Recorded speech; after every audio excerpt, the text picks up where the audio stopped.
Hi grade 9s, here's the second video for the week 8 day 1 lesson, and I've just kind of rewritten the equation that was up at the top of this page so that we can see it for the second example as well. And I've kind of color coded each of the 4 things with the colors that we used in example number 1. So our first things that I like to label are the dependent variable and the independent variable. So we want to make sure we remember which axis, up and down, vertical, or left to right, horizontal, each one is. And if you remember from question number 1, the dependent variable is our up and down axis. So I'm going to label that dependent variable. And I'm going to circle the first letter of that axis. And this axis says height in meters, so I'm going to circle the H, and my equation is going to have an H equals. The other variable, the independent variable, is along the horizontal axis, so I'm going to label that independent.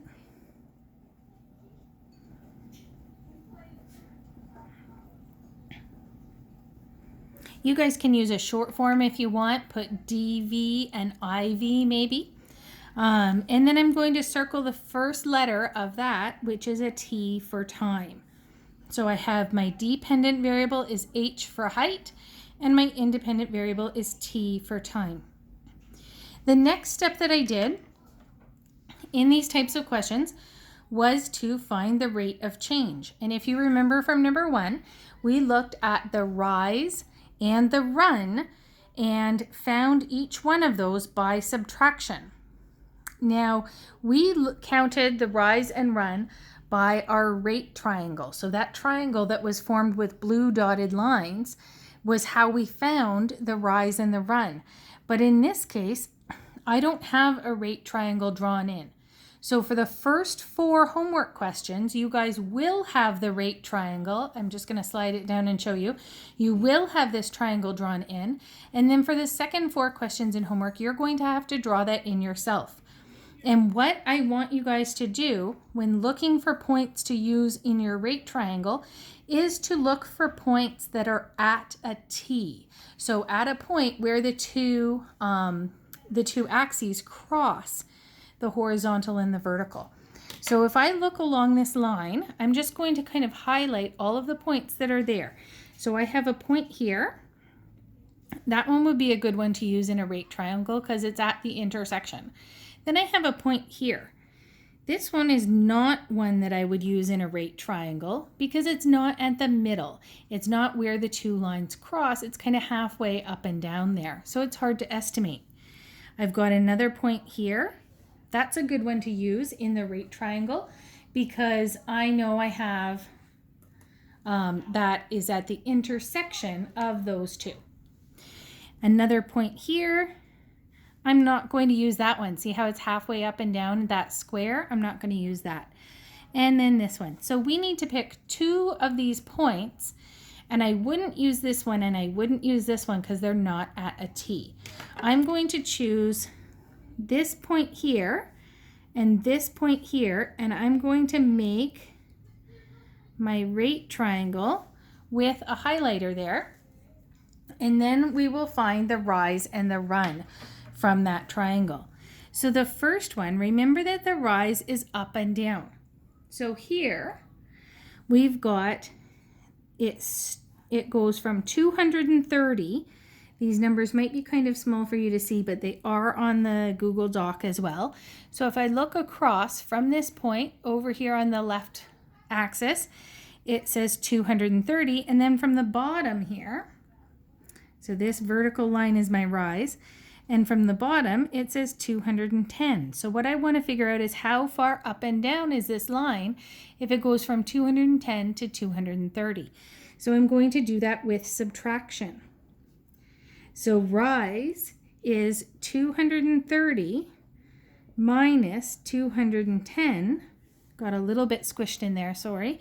And my rise is 20. My run goes across So again, I'm going to say the start of the across line is at 2, and then the end of my run line is at 4. So I can subtract these values. I'm going to say 4 minus 2 is 2. So I have a rise of 20 and a run of 2.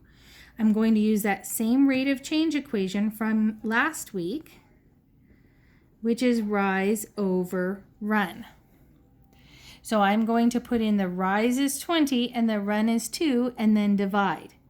So I get 20 over 2, which is 10. So my rate of change is 10, and then the units, meters per minute. So the rise units are meters and the run units are minutes. Now, something a little bit different about the rate of change here is dealing with this plus and minus. The rate of change is actually going down. We can see that the slope of this line is going down. It's decreasing or angled downwards. So because those numbers are decreasing, I'm going to put a negative sign. The initial, again, initial is one of the easier ones to find. For the initial, you're going to look on the line and look at where it starts. So we find the very starting on our dependent variable axis, on this up and down axis, and we just circle that value and label it as initial. So my initial value here is 250.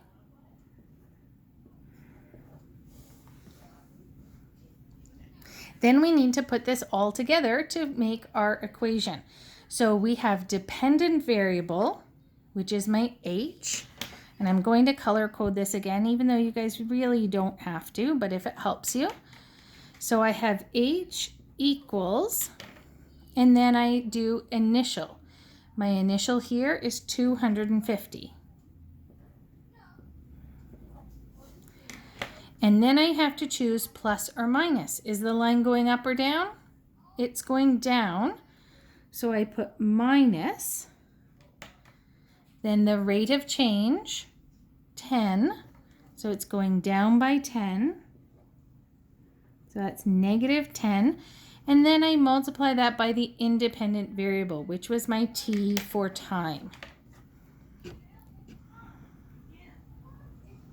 Okay? So that's my equation from this table. Sorry, guys. We've got h is 250 minus 10 times t.